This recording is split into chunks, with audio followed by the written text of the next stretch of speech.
144 साल बाद संगम नगरी प्रयागराज में महाकुंभ का आयोजन हो रहा है। पौष पूर्णिमा के मौके पर पहले स्नान के साथ ही महाकुंभ 2025 का आगाज हो गया। वैसे कल मकर संक्रांति के मौके पर आज सभी अखाड़ों के संग पहला अमृत स्नान करेंगे। सालों इंतजार के बाद आखिरकार संगम नगरी प्रयागराज में आज से महाकुंभ 2025 का भव्य दिव्य आगाज हो गया। पौष पूर्णिमा के मौके पर संगम तट पर श्रद्धालुओं का हुजूम उमड़ पड़ा है। ये 10 तस्वीरें हैं पौष पूर्णिमा पर संगम तट पर गंगा स्नान की। ब्रह्म मुहूर्त से श्रद्धालु गंगा, यमुना और सरस्वती के पावन संगम में आस्था की डुबकी लगा रहे हैं। संगम तट पर जिधर नजर डाले उधर जनसैलाब ही जनसैलाब नजर आ रहा है। बड़े बुजुर्ग से लेकर बच्चे सभी पौष पूर्णिमा पर गंगा स्नान कर रहे हैं। प्रयागराज में देश प्रदेश क्या विदेश से भी सनातन में आस्था रखने वाले लोगों की भीड़ नजर आ रही है। कड़ाके की ठंड के बीच सभी गंगा यमुना में डुबकी लगाकर पुण्य कमाने में लगे हैं। गंगा मैया में जब तक ये पानी रहे, मेरी मैया मेरी जिंदगानी रहे। उधर इस खास मौके पर श्रद्धालुओं का उत्साह देखते ही बन रहा है। गंगा स्नान को लेकर सभी उत्साहित आनंदित नजर आ रहे हैं। आप देखें तो यहाँ पर बड़ी संख्या में जो श्रद्धालु हैं वो लगातार स्नान करने के बाद चल रहे हैं। आप बताएंगे कहाँ से आए हैं आप लोग? हम लोग गाजियाबाद से। गाजियाबाद से स्नान कर लिया? हाँ। क्या करने आए थे? स्नान करने की देखने आए थे? स्नान करने आए थे। भक्ति भाव था मन में? हाँ हाँ। तो माँ गंगा में डुबकी लगा करके अब क्या खुशी मिल रही है? खुशी बढ़िया मिल रही है, अच्छी मिल रही है, अच्छी खुशी मिल रही है। अच्छी खुशी मिल रही है। गाजियाबाद से? आप भी गाजियाबाद से? नहीं, हम हाजीपुर से आए हैं। बिहार से? जी जी। तो बिहार से इतनी दूर कैसे आ गए? आगे गाड़ी से आ गए, श्रद्धा आए हैं। श्रद्धा लेके आए? जी जी। ये गाड़ी नहीं लेके आई है, श्रद्धा लेकर आए हैं। तो श्रद्धा में आपने अपनी श्रद्धा के साथ डुबकी लगा ली? जी जी। मुंबई से आ रहे हैं। मुंबई से? इतनी दूर से? हाँ, इतने दूर से स्नान करने के लिए आए हैं। क्यों स्नान? क्या मेला देखने आई हैं या फिर? नहीं, गंगा स्नान करने आए हैं, कुंभ स्नान करने आए हैं। अच्छा, कुंभ स्नान ही मेन उद्देश्य है। हाँ। क्या होता है कुंभ में स्नान? कुंभ स्नान नहाने आए हैं। बहुत सदियों से हम लोग नहाए हैं। वह गंगा जी का पर्व है, अच्छा लगता है।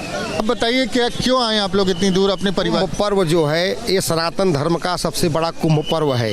यह महाकुंभ जो है वो 144 साल बाद आया हुआ है। इसका महत्व पूरे विश्व में है। जो यूथ है, जो नौजवान पीढ़ी है, उसको भी आप अपनी जो आस्था धर्म संस्कृति है उससे आज नौजवानों को धर्म के प्रति जागरूक करना बहुत ही जरूरी हो गया है। यह युवा पीढ़ी अगर धर्म प्रति जागरूक हो गई तो फिर विश्व में भारत का डंका बजेगा। जी, आप क्या कहेंगे? कैसा लगा आपको? आप युवा पीढ़ी जो है वो ये इतना था कि 144 इयर्स में आना है, तो हम लोग वो फॉर्चुनेट जनरेशन में से हैं जो हम लोग आ पाए इस चीज़ के लिए। अब वाइफ है, मेरी पूरी फैमिली आई है और कितने लोग का मन नहीं था आने का, बट फिर धीरे धीरे होते हुए हम लोग ने टोटल 12 लोग हो गए हैं। अच्छा लगा, साधन सुविधा बहुत अच्छा बनाए हैं योगी जी, बहुत अच्छा है। उनकी सरकार रहनी चाहिए, आनी चाहिए। बोलो भारत माता की जय, गंगा मैया की जय, श्री राम, हर हर महादेव, जय जय श्री राम। सफाई कर्मचारी से लगा करके, पुलिस अधिकारी से लगा करके, सेना ATS, लगभग इतनी सुविधाएं तो मैंने मेरे जितने भी मैंने देखे हैं, दो सिंहस्थ देखे हैं, उनमें मैंने कभी भी ऐसी सुविधा नहीं देखी है। मैं हिमाचल से हूँ। हिमाचल से? मतलब जितने लोग अलग अलग स्टेट से? जी जी जी, मैं हिमाचल से हूँ और इतना सही में इतना भीड़ मैंने कभी देखा नहीं था आज तक। वहीं गंगा स्नान के बाद बड़ी तादाद में श्रद्धालु गंगा तट पर पूजा पाठ करते दिख रहे हैं।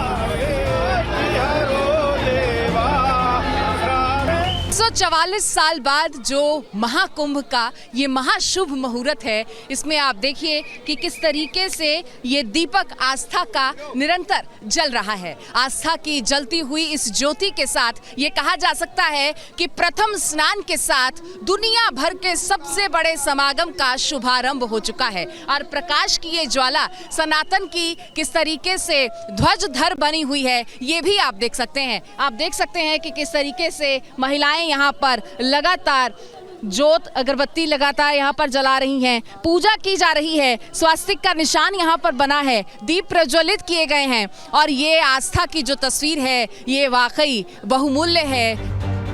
इस बीच महाकुंभ की भव्यता दिव्यता बनाए रखने के लिए शासन प्रशासन भी अलर्ट पर है। चप्पे चप्पे पर सुरक्षा बलों की तैनाती की गई है। जल थल नभ हर जगह से मेला क्षेत्र की निगरानी की जा रही है।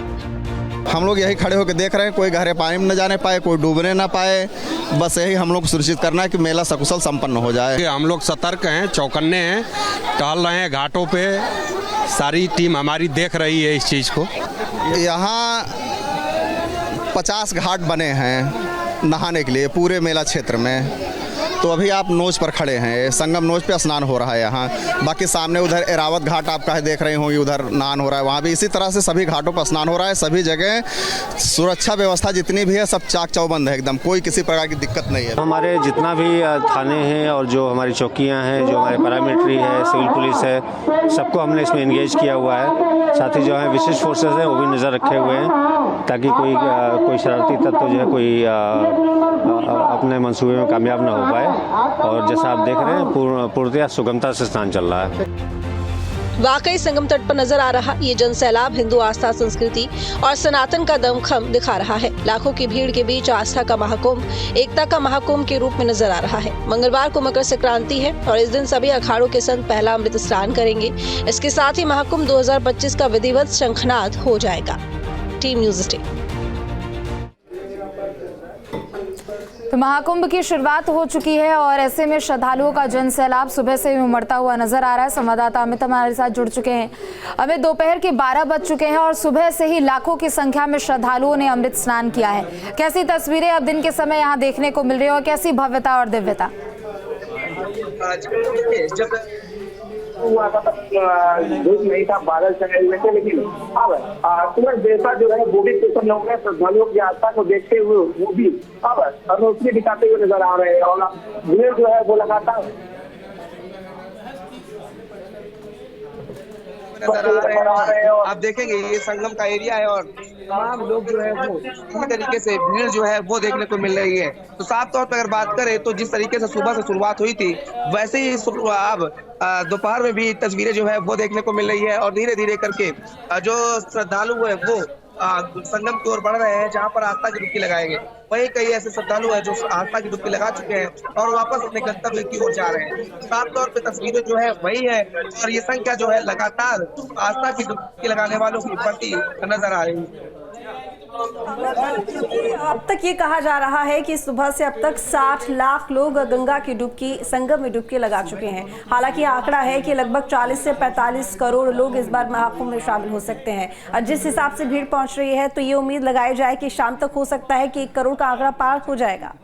बिल्कुल, देखिए जाहिर सी बात है जिस तरीके से आंकड़ा तेजी से बढ़ रहा है क्योंकि तो सुबह 4 बजे के बाद से जब मुहूर्त में श्रद्धालुओं ने हर हर गंगे के नारे के साथ जब गंगा स्नान शुरू किया उसके बाद से ये लगातार जो हजूम है वो श्रद्धालुओं का बढ़ता चला गया और ये लाख के करीब संख्या जो है वो पहुंच गई है। हर मिनट पर संख्या जो है वो सैकड़ा नहीं 1000 को पार कर रही है और ये जो सरकार ने अनुमान लगा रखा है कि लगभग 40 से 50 करोड़ जो श्रद्धालु है तो संगम में आस्था की डुबकी लगाने आएंगे। तो जाहिर तौर पे वो तस्वीरें जो है वो अब दिख रही है और वो तस्वीरें अपने आप में ये बात की गवाही भी दे रही है जो सरकार का अनुमान है कहीं ना कहीं वो आंकड़ा जो है वो जरूर छू जाएगा क्योंकि आज पहला स्नान है। हालांकि ये शाही स्नान नहीं है, यहाँ पर अखाड़े स्नान नहीं करते हैं, लेकिन कल का जो स्नान होगा उसमें शाही स्नान है यानी उसको अमृत स्नान अब कह दिया गया है, उसमें अखाड़े स्नान करेंगे। ऐसे में उन अखाड़े जो साधु संत है, आचार्य महामंडलेश्वर है और तमाम अखाड़ों से जुड़े जो लोग हैं वो भी संगम में पहुंचेंगे और उनको कल का जो अमृत स्नान होगा उसमें अखाड़ों के साधु संत तो शामिल होंगे, लेकिन अगर आज के लिहाज से अमित यहाँ पर बात करें सिर्फ देश ही नहीं बल्कि विदेशों से भी श्रद्धालु यहाँ पर पहुंचे और हमने कई ऐसी तस्वीरें देखी कि यहाँ पर जो दूसरे देशों से यहाँ श्रद्धालु आए हैं वो डुबकी लगाकर उद्घोष करते हुए नजर आ रहे हैं और जाहिर सी बात है कि ये आस्था का जन सैलाब है और यहाँ पर हर कोई अपनी यहाँ आस्था से आते हुए डुबकी लगाते हुए स्नान पूजन करते हुए नजर आ रहे हैं। आज भी देखिए अगर हम बात करें तो जमीन के हर जर्रे से लोग यहाँ पहुंचे हुए हैं और साफ तौर पर अगर बात करें तो ये महाकुंभ का आयोजन ऐसा होता है जहाँ पर न किसी को निमंत्रण दिया जाता है, न किसी को कार्ड बांटा जाता है, न किसी को बुलावा भेजा जाता है। लोग जो आस्था है उससे खींचे चले आते हैं और हजारों किलोमीटर की यात्रा तय कर वो संगम में पहुंचते हैं। कोई अपने सर पर गठरी लिए हुए है तो कोई अपने कंधे पर अपने बच्चे को बैठाया हुआ है, कोई बुजुर्ग माता को अपने व्हील चेयर पर जो संगम में स्नान है वो कराने के लिए आ रहा है। तो संगम में इसी तरह की तस्वीरें जो है वो देखने को मिल रही है। यानी ये साफ तौर पे कहा जा सकता है कि आस्था जो है वो लोगों पर सर चढ़कर बोल रही है और लगातार आस्था के बल पर ही लोग जो है वो कई किलोमीटर की यात्रा तय कर बिना थके बिना हारे वो पहुंच रहे हैं। और जैसे ही संगम में आस्था की डुबकी लगाते हैं उनके शरीर पर एक अलग सा तेज जो है वो देखने को मिलता है और एक अलग सी जो खुशी है वो चेहरे पर जाहिर होती है। और ये बताते हैं कि जिस तरीके से प्रशासन ने व्यवस्था कर रखी है वैसे संतुष्ट नजर आते हैं और उसमें उनकी यात्रा और सुखद हो जाती है जब प्रशासन इतनी चाक चौबंद व्यवस्था कर रहा हो, उनके आने जाने की व्यवस्था कर रहा हो, उनके रहने की व्यवस्था कर रहा हो। तो जाहिर सी बात है जो श्रद्धालु आ रहे हैं साफ तौर पर ये तस्वीरें और धीरे धीरे बदलती हुई नजर आएगी और ये आंकड़ा जो है वो और पार होता नजर आएगा। ठीक है, बहुत शुक्रिया आपका तमाम जानकारी के लिए अमित, नजर बनाए रखिए।